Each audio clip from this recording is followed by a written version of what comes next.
After 7 o'clock, and joining us on the phone this morning, gubernatorial candidate. If you're voting tomorrow, if you've early voted already, you probably saw her name on the list there. Rebecca Dow joining us on the phone this morning. Good morning, ma'am. How you doing today? Good morning. I'm doing great. Well, first off, I'm sure you yourself excited. We're 24 hours away from primary day here. It's kind of I guess I wouldn't say calm before the storm for your folks, but now that, I guess early voting's done for now. And then, of course, we got the election day tomorrow. So I imagine a pretty busy time and exciting time for the campaign right now. It's exciting, and it's been so much fun. We've kind of done a little tour of southern New Mexico. We're headed back up to Albuquerque, traveling north today. I'm in Silver City right now. Okay. Just thanking people, all the volunteers and folks who've gotten out and helped us register voters and put up sign and knock doors. It's been a lot of fun, and I don't know about the calm before the storm because we're expecting to win, and this race is just getting started. This whole time, all I want to do is get to MLG. That's my goal, and to get her out of office and make sure she's a one-term governor. Hey, I'm kind of curious about that because we look at, obviously, and yourself and the folks running against you right now all kind of have that goal of unseating Michelle Lujan Grisham here. But I'm kind of curious, how does that, in the primary, because right now and that's the trick of the primary season is you're, at the end of the day, you're campaigning for the governor job. But then again, right now you're competing against people. Well, let's face it, a lot of values do line up there. You know what I mean? They do. That's right. And that's why experience matters. I'm the proven job creator. I'm the proven conservative, despite what all these negative and inaccurate campaign ads say. And I'm the candidate with legislative experience ready to hit the ground on day one. Mm-hmm. I'm also the candidate who won, but I just won my third term in the House. I'm in a 34% Republican seat, and I won with 57% of the vote. And you think these ads are bad. They went after me hard in that seat. And I was elected, with the support of Republicans and Hispanic Democrats and pro-life Democrats and people who believe in the American dream. Sure. Just real quick, I do want to give you a chance to talk about the ads and things, now that, the campaign went negative there for the governor's race. I'm just kind of curious. We all know I think a lot of folks, we watch the ads, and doesn't matter who it's for, but you always hear them and you hear like the accusations being made, and generally what it is by one standard it's true, but if you take it out of context, it looks true, but when you see the actual work, the source of what we're talking about, it's not really as bad as it seems. I just kind of, I wanted to give you a chance to kind of, the accusations things, I know you've said a lot of this, saying all of it's false, things like that, but I'm just kind of want to give you a chance to kind of just talk about, I don't know if necessarily defend yourself on it, but just kind of say, that's the game and how it works, and this is what's really going on. You know what I'm saying? Well, it's sad that it's the game, and it's unfortunate that's how it works. And a lot of these attacks against me are recycled from George Soros-funded Progress Now. Gotcha. And they have these fake journalistic sources, I say in quotations, that make accusations or print a paper or put out a website or whatever. And they're mistruths. But it's okay for Mark Ronchetti to take those and then post them again because he found them published somewhere. Gotcha. So I have never ever had a case of abuse happen at the child care center that I founded. That's a blatant lie. It did happen at a teen center, a boys and girls club where I served on the board. The person who committed the crime was arrested within hours. He was taken to jail, confessed, and convicted. And we fully cooperated with the law, published an ad in the paper, had public meetings with the public, called every family that had a child enrolled at this teen center, at 6th through 12th grade Boys and Girls Club teen center. Mm-hmm. And that's how we found the second victim. It was nothing we ignored. Right. We absolutely went over the top looking to make sure that this was, hoping it was an isolated incident. Sure. Turns out that it wasn't. And so the timeline of when the incidents occur to the children is accurate, but our knowledge of them is not accurate. Gotcha. I hire anyone, promote anyone, force anyone on any children. Right. And we fully cooperated with the law. The other part that is not being mentioned is that I was removed from the case, and I never settled anything. The organization did because an incident occurred as they should. Gotcha. But I was removed from the case, and I had It was I out of didn't, your I didn't hands care. at that point. Whatever happens, happens, and you're that's not your involvement at all. Well, I mean, I was aware as a board member everything that was going on Sure. as the case progressed, but I was removed from the case. Right. And if you read the ad, it looks like I purposely, knowingly forced a predator to harm children repeatedly, and then I personally paid a settlement because I was guilty. Gotcha. And that is so far from the. I've dedicated decades of my life serving vulnerable populations, doing emergency placement for CYFD, and fighting for children to be safe from abuse and neglect. And that's a step too far to try to take someone like me. I've served as a CASA. I heard your health council announcement. Yeah. I founded home visiting, early childhood, pre-K, and then to try to portray that I'm someone who would purposely harm children repeatedly. And therefore I'm supposed, I'm not. It actually broke my heart. I thought a lot of Mark Ronchetti before he ran that ad. Gotcha. I understand. That was you're like, I get politics, but that's below the belt. Gotcha. Yeah. I And the things like look, as a state representative, you get a yes or a no vote. As a governor, I've got thousands of votes. You can pick them apart. Mm-hmm. As a governor, I get general counsel.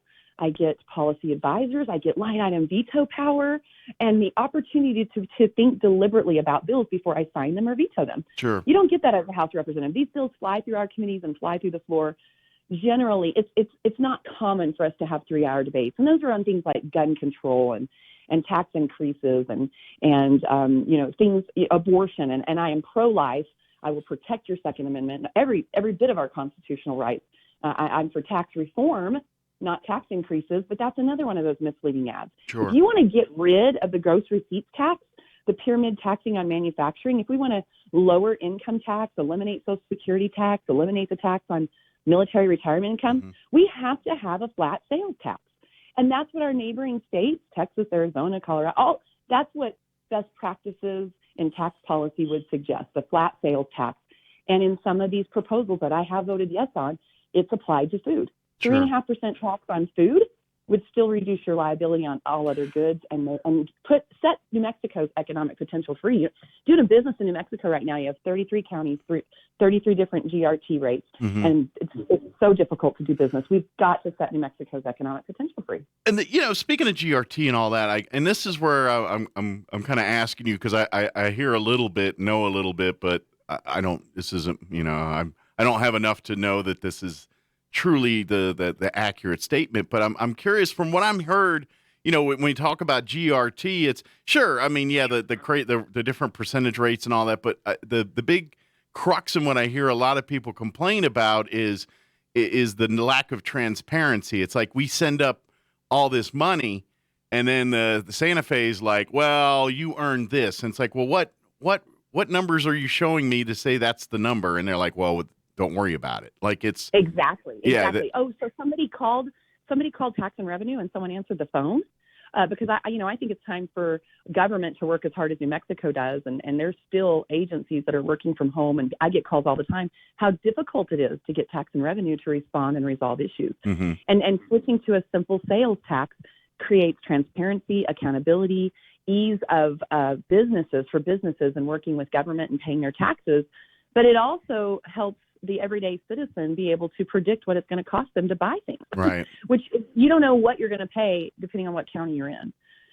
So it's absolutely necessary that we have comprehensive tax reform, that we reduce rules and regulations, which I am committing to the people listening and everybody across New Mexico. If it's not a health and life safety issue and it's not necessary and the industry tells me that it's in the way of growth and development, then we've got to get rid of it. Yeah. And that includes reforming or abolishing the methane rules and this ridiculous new rule that the new the clean car standard. I don't know if you know, but the Energy Improvement Board, same people who passed the methane rule, last week put out a new rule that all small and mid-sized cars must meet the California emission standards. So electric vehicles for small and mid, if they're even tagged in this state, if they even have a New Mexico license. And I mean, we need like 800 charging stations to do that. There's no transmission lines to get to these charging stations. It's absurd. We've got to get MLG out of office, and we have to reverse these ridiculous rules and regs that have been put in place by unelected bureaucrats. Yeah, that's the thing is the regulation, and that's I mean, when we talk about what we've been going through the last 3 years with COVID and everything else, we live in a land now where it seems like now more than ever, if they want to put restrictions in, we've got the environment that's ripe for that, and we've got. And I think COVID set the table for all of that, where they were trying to do this before COVID, but COVID almost gave them a window like, oh, well, trust us for everything. We've got you taken care of. And you saw what happened there. And now that we're coming out of COVID, you're kind of seeing, to me, in my opinion, the bigger bad result of what we just went through the last 3 years. It's like we're going to continue that strong arm on the people type mentality because we know what's best for them. And that's when we talk about all these regulations and that, at the end of the day, it's a whole lot of that. Really, it really is. We are our beautiful constitutional republic is 245 years old. It was founded, I believe, it was divinely inspired by our founders. Were intentional and prayerful about what they created for us. And it is absolutely critical that we have leaders who believe that your rights are God-given, inalienable, and cannot be infringed upon. And now we have a leader, and she's just following the lead of the federal government. We might as well have elected Biden or Pelosi or Sanders to be our governor. And they believe that they determine our rights. And we have got to elect courageous governors all across this nation who say no to the intrusion of federal government, yes to individual freedom and liberty, and fight for the American dream. And that's what I intend to do. I'm curious. I know this is a little off. It's related but not related, but it might be a question that's probably more down the road. But at this stage in the campaign, are you already thinking about like people you want to put in place and things for various, because obviously as governor and you're running governor, you've got ideas and things you want to take once you're in that office. But do you get to the point now where you're already planning like who you want in certain areas, or is it way too early to even think about that kind of stuff? Oh, well, I thought about that sitting on the House floor listening to a 3-hour debate on elective abortion up to birth. Yeah. I thought about that sitting in education committee when they're shoving these social studies standards, backdooring it when they couldn't put it in front of parents because they wouldn't stand for it. Mm-hmm. I mean, I think about that all the time. When we talk about border security, when we think about the Department of Public Safety and Children, Youth, and Family Services, my goodness, I have gone to one too many funerals of babies who have died from preventable causes when CYFD continued to reunite them with their abuser. And I think about who could lead these agencies in my House seat. Mm-hmm. So, yeah, it's a constant thing. It's constant. Everywhere I go, someone will tell me something about their regulation. I say, okay, there's a boarding commission for that. Do you know some people who could be appointed? Who would serve with integrity?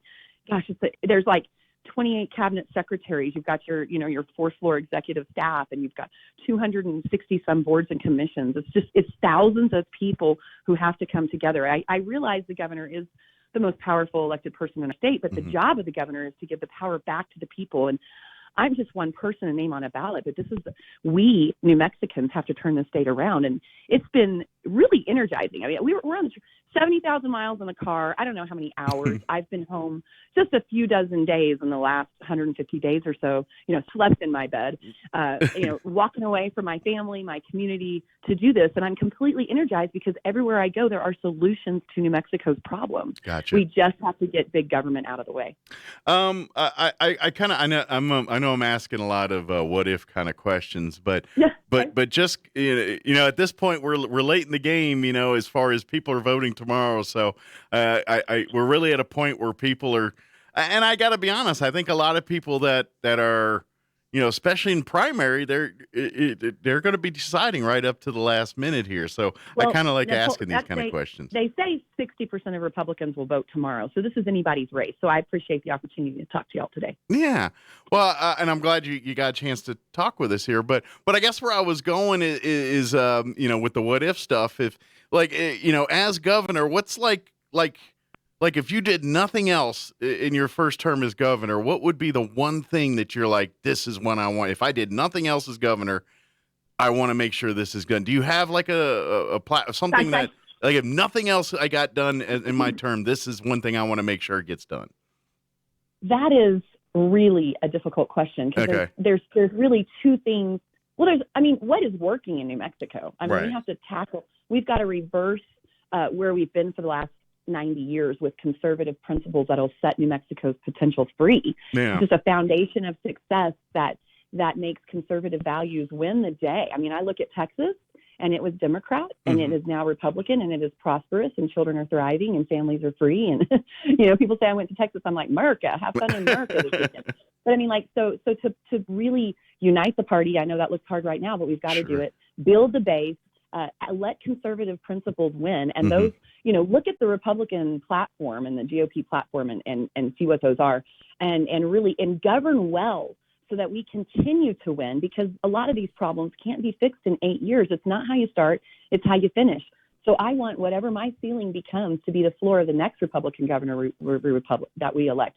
I want to win in the House, and then in the Senate, and then in the House, and then in the Senate, and find, conservative leaders that win elections in Bernalillo County so that they can be as safe as my community is. Gotcha. And so I want conservative principles to win in New Mexico, and people to see that individual freedom and hard work pays off.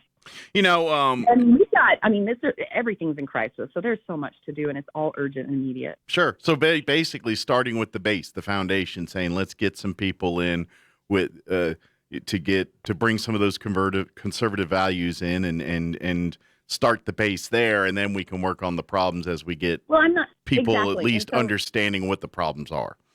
Exactly. But of course, on day one, we've got to secure the border. I will follow the lead of the Border Patrol agents who say they need well-maintained roads, they need technology, they want the National Guard down there. We've got to end these emergency health orders. I promise you they will never end as long as she's governor. Sure. She will keep them forever, because it gives her too much power and too much authority, even if it's just for her sole source contracting and giving big deals out to her buddies that have nothing to do with COVID and using COVID as the excuse. We've got to ban these critical race theory, go back to local control in every area of our lives as much as we can, with transparency and accountability. But we got a lot of work to do. My background is, working with vulnerable populations and opening up private schools and homeschool co-ops and dual enrollment and alternatives, just so that all children have the ability to reach their highest individual potential academically, or they're ready to graduate with a post-high school goal in mind. That's going to require reforms at CYFD, Child Protective Services, juvenile justice, and education. There's a lot of work to do. Sure. Let's ask this here. Like you meant talking about, we get bringing conservative values into more areas of the state and things like that. We look at the New Mexico legislature. We look at New Mexico politics for as long as as long as New Mexico's been a state, and it's been kind of based in liberal ideologies and liberal thinking. And we see where that's gotten us. And I've always made this argument. I think I've made it with you. I've made it with many people I talk with on the show that I lean conservative in my values and things, but at this point, I'd like to just get the state back to the middle, where at least we can have good debates and things, and not automatically, So I guess my question is, you have experience in that legislature. You understand, as a Republican governor, how does a Republican governor get things done with the legislature we got now? And, obviously you've done it from the inside here. Is there a way to, as being a governor that, let's just face it, odds are there's going to be more people that don't agree with you than agree with you in the legislature. How do you get work done with that? Well, I would say my freshman year, there was, a dozen or so moderate Democrats, and we worked together. We made amendments to bills. We made bad bills less bad, I guess you would say. We killed the most egregious ones. And as the progressives came in and brought in out-of-state money and targeted those moderate Democrats, many of them simply for being pro-life, we have some of the most radical representatives up there. Even with that, even it being outnumbered 2-1, some of the most egregious bills that we passed one vote in the House, one vote in the Senate. And I watched legislators cry in the restroom after they voted against what they thought was right, because they were so strong-armed by MLG. A gentleman from down south, he's like, I don't want to vote for this bill. He comes back over and he's like, I've got to vote for this bill. I've gotten calls from my federal delegates that I have to vote for this. In addition to the governor, we go into committees, and these bills, they've got the little bill number in the corner. It's got an MLG if it's MLG's bill, and that's their sign that they don't vote against it. She's got two of her, staff from the fourth floor sit on either end of our committee, our on the front row of our committee hearings, and just sort of stare at the people who are on the fence. and put a lot of pressure on those Democrats. I think there's bipartisan support for comprehensive tax reform, which we desperately need. But people I are think being that bullied to vote their party because that's where they're holding, I guess you could say, the leverage. Yeah, well, I mean, they don't hold any leverage over me. I still Right. continue to vote my district, and so they just redistrict me out of my seat. They're primarying some people who didn't vote exactly the way they wanted 100% of the time. I think a good example was when the Senate passed a bill that would allow open primaries. The House passed the bill, and 14 Democrats voted with us. The Speaker of the House adjourned immediately. They went into Democrat caucus. They were there for 2 hours to be a fly on the wall in that conversation. Came back, he brought the bill up for reconsideration, and all the Democrats but two changed their vote, and the open primary bill died. Wow. So, I mean, there's more. We agree. Securing the border, safe neighborhoods, reducing the risk of your family member dying from a fentanyl overdose, letting children be safe in the parks so they can ride their bikes in their neighborhoods and play like we did and go to school and reach their full academic potential. Those things aren't partisan. Looking at our industries across the state, it's Republicans and Democrats are farmers and ranchers and miners and Sure. field workers and all these industries that are production industries are under a siege against this radical green agenda. I don't know what they want us to eat, but reducing all these cattle allotments and New Mexico is a production state, and San Juan Power being closed down. You know, all the war on our rural way of life. Republicans and Democrats alike are concerned about this, and I believe that we're going to be able to get stuff done because it's time. It's just time. You know, if we don't do it now, I don't know when we ever will. Gotcha. The fervor's high enough where if there's ever a chance to unseat some long time stalwart political views in this state, now's the time to do it. I can't imagine. And I'm fully aware of what I'm signing up for and the task ahead of me. And I know it's by the grace of God that we'll save the state and save our nation. But we're going to be looking at, I mean, some people are saying 15% inflation, supply chain issues, far beyond what we're facing right now, as much as $8 a gallon at the pump by the time we go to the polls in November. I think we are electing our next governor tomorrow. And I watched the Roswell local election. 22% of registered voters turned out and vote in your last local election. Roswell, we've got to do better than that. Chavez County, Eddy County, we've got to do better than that. You guys have the ability to pick the next governor, and I am asking for your vote. I'm a proven conservative leader. I've been fighting in Santa Fe. If you have questions about the truth about me, call one of your trusted Republican elected officials and ask them. Mm-hmm. You know, that's true. You know, you always, and that's true in anything in life. You know, when you're making a decision for someone, talk to the people you trust. And that's something that's very, very, a good decision, because obviously when we talk about other decisions in life, you know, you do the same thing. So yeah, you know, do you trust the officials that you voted for in the past and things? You know, you've got a conduit to them. Yeah, reach out, see what their opinions are on this. I'm sure most of them be happy to tell you that kind of stuff. Call them up. Call up somebody who works with CASA and goes up there and sees me fight for children who are victims of abuse. Call someone who has a private school or charter school and ask them if I go up there and fight for school choice. Call one of your pastors and ask them if I fight for life. Just pick up the phone. Call Soil and Water Conservation. Call a rancher. See if I'm out there fighting for good, responsible land use where we celebrate the real conservationists of our state. It's our farmers, our ranchers.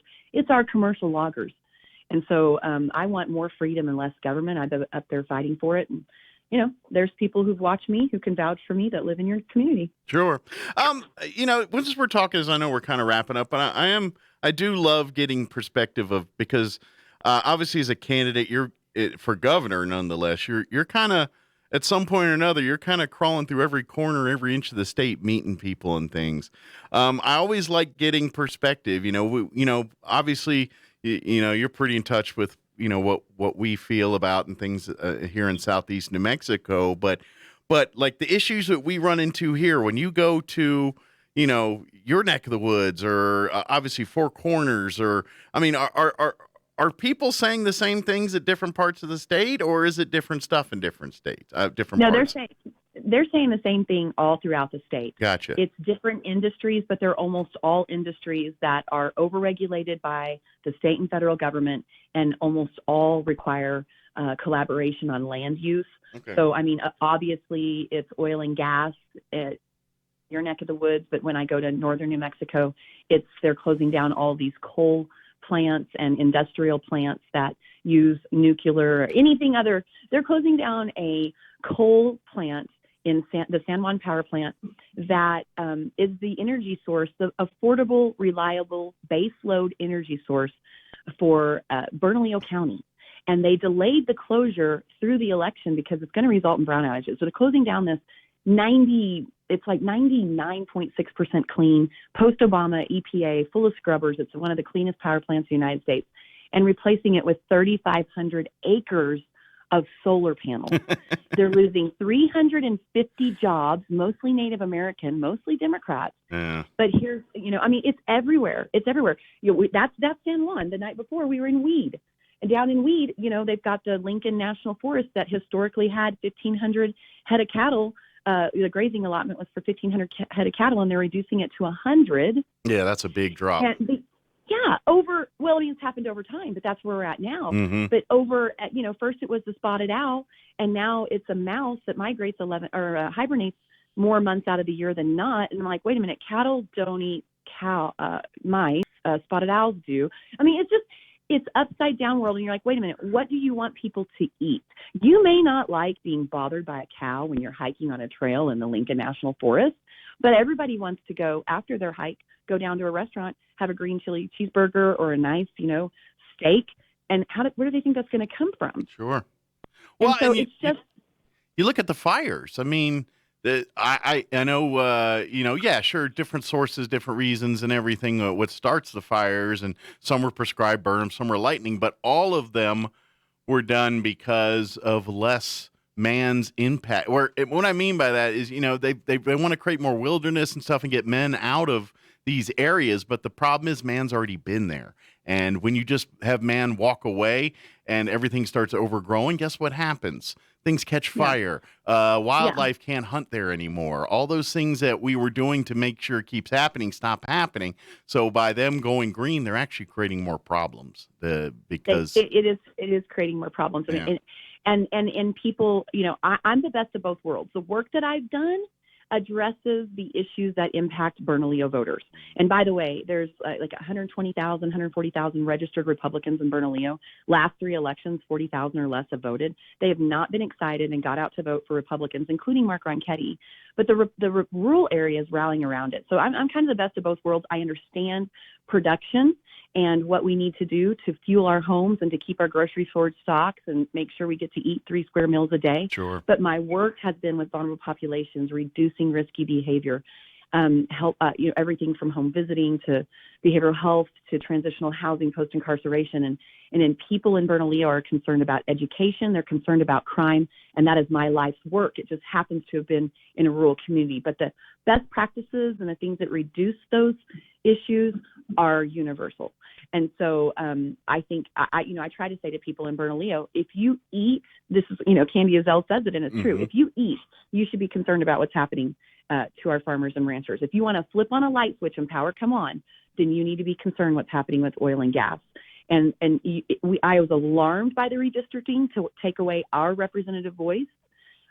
We have one of the United States Supreme Court ruled that you should not use partisan data, incumbents' addresses, and that you must keep communities of interest together.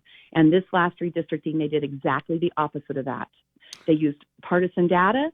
They looked at incumbent addresses. That's why they redistricted Yvette Harold the way she did. That's why they redistricted me and Jim Townsend the way they did.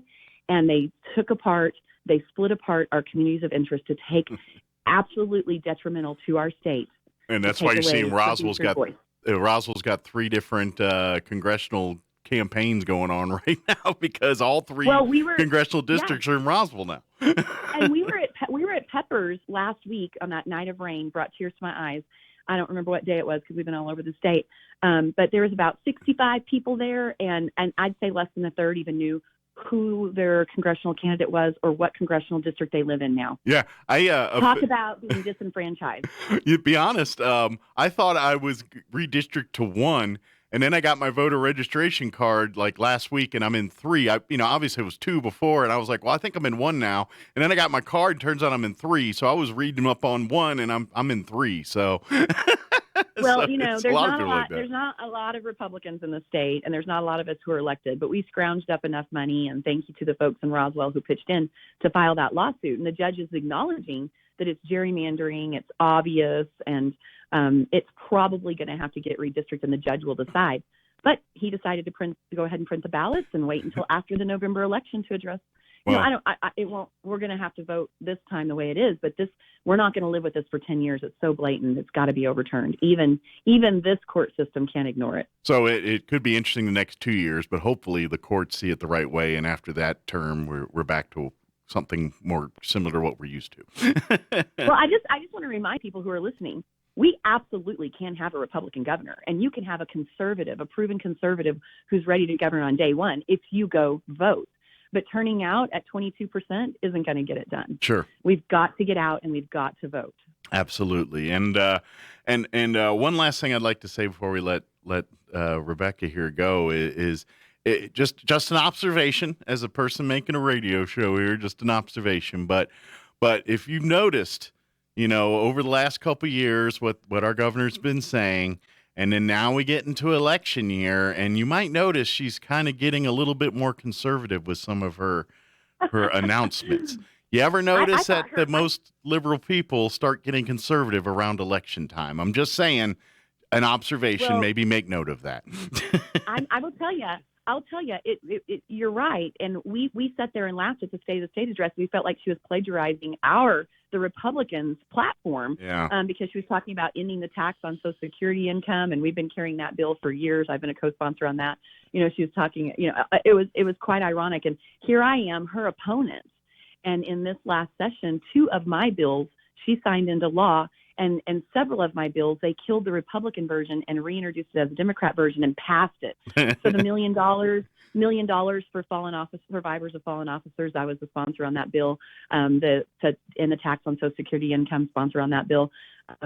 We got the in-state meat inspection reinstated, and I hope that works out. It just depends on, it's all the devil's in the details of how they implement the rules and regs, but that should be something that creates potential for us to be less dependent on the out-of-state packers. But also a bill to help small businesses that haven't recovered from COVID, and some reciprocity. So people moving out of state can have a license when they arrive instead of having to be unemployed while they're jumping through the government hoops for over a year. So we got some much needed occupational licensure reciprocity, out-of-state reciprocity taken care of in an election year. And we were also able to delay the closure of the San Juan power plant. Mm-hmm. We were able to delay the implementation of the egregious medical malpractice bill. All these things need to be abolished. They need to be abolished. Yeah. And all they did was implement things with sunsets and, it's all smoke and mirror. Sure. Yeah. Well, it makes you, don't worry about what's going on the left hand. Check out what's on the right. That's exactly. We got to fix this stuff for good. It's time to set New Mexico's potential free. We should be the richest state in the nation, not the poorest. We have the resources to do it. That's for certain. Yep, and we need to join Arizona and Texas in securing the border and fighting for our great republic. Yeah. So I know we're 24 hours away from the primary here, but if folks want to do some last minute reading and researching on Rebecca Dow, what's the best source to point them to? DowforNM.com. You can go on Facebook, Instagram, and Twitter. Call me on my cell phone if you have any questions about all the mailers. $2 million of negative attack ads against one person, me. This race is between me and the weatherman. Please don't throw your vote away. Please don't throw your vote away. If we divide the conservative vote, we're going to get the weatherman. And so I'm asking folks to vote for me. I'm the proven job creator, proven fighter, proven conservative leader. I'm ready to govern on day one. There's no time to spare. So call me on my cell. I'm happy to answer the questions. I've got nothing to hide. I'm an open book. I've been called a lot of things in my life. I was never called a liberal to this race, and those are fighting words. But my cell phone number is 575-571-1056. Call me. And Kristen Wade and Jeff Bilberry are our co-chairs in Chaves County. If you're listening in Eddy County, call Debbie Hughes, or Jason Shirley. If you're listening in Chaves County or in Lee County, call Brent Van Dyke, or Danielle Hernandez, or Chris Mills, or we've got folks. Call one of your trusted Republican leaders. Good deal. And of course, don't forget, if you've not already early voted, please make sure you go vote here on primary day tomorrow. As Rebecca had mentioned earlier, 22% local turnout last election. That's as big of a problem as many of the other things we've been talking about here. So well, and this is and just one other thing. This is the first time we have a semi-open primary, and that means if you are independent, decline a state or other, you can walk in tomorrow, or if you're not registered, from 7 a.m. to 7 p.m. you can walk into the clerk's office. You can register and vote in real time. Which is a first. So that's a first. Yeah. If you're a Democrat, you got to vote Democrat. If you're Republican, you got to vote Republican. But if you're a minor party or not registered, walk in, register, and vote. We need your help. Yeah, so all you libertarians out there and stuff, come on out to and vote here tomorrow. So good deal. Well, thank you, ma'am, for spending some time with us. I do appreciate it. Try to get some rest. I know that's a tall order in the next couple of days, but hopefully you get some. I'm just being warmed up. We're just getting started. Well, thank you, ma'am. We appreciate you, and I'm sure we got a lot more to talk about here after tomorrow. So, and I'm sure we will talk all about that as we get closer to looking to November here. Thanks so much. Awesome. Thanks, Have a great Mike. day. Thank you. Take care, Rebecca. Bye-bye. All right. Bye-bye. All right. That was Rebecca Dow, candidate for governor. And again, tomorrow is primary election day, and if you've not voted yet, can't do it today, but you can tomorrow. And like you said, you can even register and do all that today or for tomorrow. So make sure you vote. It's very, and I always say this every time, and obviously Rebecca Dow is going to want you to vote for her because that's, as naturally you think. But vote, please vote, and vote educated. That's the thing I always ask out of this thing. Do your research and vote for the people that line up with what you believe in. And if you do that, then you've done nothing wrong. And I respect all of that. All right. It is